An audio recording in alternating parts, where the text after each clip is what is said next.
Hello, ladies and gentlemen. My name is Cap Coldblood. This is day 3 of our 30-day Star Wars challenge. Now, before I go any further, some of you may have noticed that Episode 4 was uploaded shortly before Episode 3 was finished and uploaded. I have an explanation for that. First off, both episodes were recorded in the same night. If you can tell, I'm wearing a shirt that is the same in both films because the Clemson Tigers played on November 4th and beat North Carolina State University. And it was a close game, but I'm showing my Clemson pride, my favorite team. But another reason it was not uploaded sooner is because on the 3rd, the Elder Scrolls Online went on sale for $10 for Xbox Gold members, and I simply had to buy it since I'm a Skyrim fan. Who isn't? And the movie Thor Ragnarok came out on November 3rd as well, so I went to see that. So I didn't leave myself a lot of time to really record Episode 3, but I'm recording it now the same night as Episode 4, and I'll be back on track tomorrow, November 5th, with my favorite droid in Star Wars. But today is my favorite character in the Empire. Now, as I may have explained in previous recordings, I'd like to avoid redundancy with this series. I really am not going to talk about another character that I've already covered, i.e. I'm not going to cover Darth Vader as my favorite Imperial, because I already put a long video into explaining why he is my favorite character of all time. So my favorite character in the Empire under Vader would have to be the Imperial Grand Admiral Thrawn. Now, whether you know him through the expanded universe books known as the Thrawn Trilogy, being Heir to the Empire, Dark Force Rising, and The Last Command, or you know him through the Star Wars Rebels television show, you know Grand Admiral Thrawn as an absolutely brilliant tactician. He studies the art of other species, such as the Elomin, humans, etc., to determine exactly their fighting style and how their mentality works. He's kind of like a psychologist, psychiatrist, and analyst all in one, as well as a military genius. He has invented and perfected multiple military strategies, including the Thrawn Pincer and the Marg Sable Maneuver, which, if you remember, was invented by Jedi Padawan Ahsoka Tano in the Star Wars, the Clone Wars television series. If you don't know exactly the name, you'll understand that one episode where they had to break a blockade. Ahsoka pulled the Venator-class Star Destroyer in a horizontal position, and the fighters came over the top of it and attacked the Munificent-class destroyers that were currently pounding the ship's shields. If you don't know what I'm talking about, then you obviously haven't watched the Clone Wars or haven't watched them enough.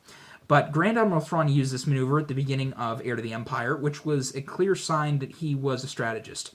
He uses his extremely supreme intellect and his love for the art of other species to really show his prowess. He was almost completely successful in the Battle of Sluis Van, in the Sluis Van operation as it's called, and he almost brought the New Republic to its knees. Now, I am not going to spoil any of the Thrawn trilogy. I'm going to talk about Thrawn, and I'm going to talk about things he does with as few spoilers as I can, and any spoilers I do have will be very minor. I won't cover any surrounding details. So that reason for that is because Grand Admiral Thrawn is the best expanded universe character ever written for Star Wars. Star Wars has been around since 1977 when The New Hope released. There has been no better character written for Star Wars aside from Darth Vader himself. All of these characters in the expanded universe were written by Timothy Zahn. Any extra characters? Grand Admiral Thrawn is unmistakably the best. He cannot be beaten. And in Star Wars Rebels, Timothy Zahn was brought onto the team to help recreate Thrawn for the television show and to make him canon. And for fans like me, who read the Thrawn trilogy in high school and fell in love with the character, this was a huge boon. And if you were a fan of Thrawn, you know what I'm talking about. Grand Admiral Thrawn has a beautiful theme. His physique is perfectly recreated in the Star Wars Rebels television show. He looks exactly as described in the books. And his tactics are just absolutely wonderful. Spoilers for the show, Star Wars Rebels. Skip ahead 10 seconds by double-tapping the side of your screen if you don't want to hear this. Grand Admiral Thrawn almost completely wipes out the entire Phoenix cell, only allowing a few soldiers to escape. Out of like 600 people, there are like 20 left. Spoilers over. Grand Admiral Thrawn is a force to be reckoned with. He is a tactician, he is a military genius, and the Emperor promoted him personally to the rank of Grand Admiral. Now, why that is strange, there were 5 or 6 Grand Admirals in the Empire during its zenith. Grand Admiral Thrawn was the only non-human to achieve the rank of Grand Admiral, which is, as I said, personally given to you by the Emperor Palpatine. They didn't like humans. They didn't like aliens. They were xenophobes. They hated anything that was not a human. That's why some people draw parallels between the Empire and the Nazi regime. They didn't like anybody that wasn't perfect, and in their mind that was humanity. Any aliens were subspecies. They were subpar. They were second-rate citizens. You know, a Rhodian or a Gungan or an Ithorian, any of them are just not as good as a human. They're not worth a human. They enslaved Wookiees and Geonosians and killed them after they worked on the Death Star. I mean, they exterminated the entire Geonosian population because the Geonosians, designed the Death Star. The Geonosians are extinct. All I have to say, they didn't like aliens. And yet Grand Admiral Thrawn, a Chiss, a blue-skinned, red-eyed Chiss, is the highest rank you can achieve. So that really speaks to Thrawn's talent. Everything was against him. And he rose to the rank of Grand Admiral. So a lot what they've done with Grand Admiral Thrawn throughout the years has been interesting. Outside of the books, he's been added to the Empire at War expansion pack, Forces of Corruption, which was a wonderful introduction, a wonderful, wonderful place to have him. They added him to the Star Wars Rebels television show, as I said, and they added him to the mobile game Star Wars Galaxy of Heroes, which I do play just to pass time. It is an enjoyable game. They added Grand Admiral Thrawn to it, and in every incarnation, no matter if it's in the books, in the films, in the games, in the television series, Grand Admiral Thrawn is powerful, and he's portrayed as somebody that is not easy to take down. Really, there's no way to stop Thrawn once he gets going. He's a brilliant strategist. Like I said, the operation at Sluis Van was pure genius, and the assault on Coruscant was also genius, where he used the Thrawn pincer for the first time, almost completely decimating the Rebel fleet there. And the last thing I'll really say about Grand Admiral Thrawn is I love the way his character thinks. I love the way he thinks. It's not just because he's a brilliant strategist. Like with Vader, I like him all around. And the two examples I'll use, like I said, as few spoilers as possible, so don't worry about me spoiling anything too large. But essentially, his ship's crew failed in a moment, and he went to the station that was responsible for the failure. He talked to the ensign in charge of the men there, and he asked, which man is in charge of this, and the ensign pointed him towards one of his conscripts. Now, the Empire, after the Battle of Endor, when Thrawn really took control of the fleet, they were short-staffed, so whatever planets they had left, they conscripted every able-bodied man and woman from each planet that they could, and put them onto Star Destroyers and began flash training them, because they needed men to man their Star Destroyers. Each one can hold 1,800 stormtroopers, I believe, so that's just stormtroopers. They need hundreds, if not thousands, of crew members to crew their hundreds of Star Destroyers, or else just abandon them completely. And the Empire didn't want to do that. So really, these conscripts were pulled on and forced to join the Empire, and no matter how loyal they were, no matter what they were doing, no matter what they wanted to do. It was conscription, just like how Soviet Russia conscripted during World War II. They forced people into the war. This conscript was not the best soldier. He brought up the excuse, I wasn't properly trained for this. I didn't know how to adapt to the situation. This isn't my fault. He didn't say, this isn't my fault, because, bad to say in front of the Grand Admiral himself. But that's essentially the meaning his words carried. And Thrawn turned to the ensign and said, do you train your conscripts any different than you do normal recruits? And he says, no, sir, I always know that each man can be different. I always understand that each conscript can be better than a recruited man. So honestly, I train them all the same. I make sure my men are treated fairly, and I treat my men fairly. So Grand Admiral Thrawn then asks him a very chilling question, one that has stuck with me for a long time. Ensign, what is the difference between a mistake and an error?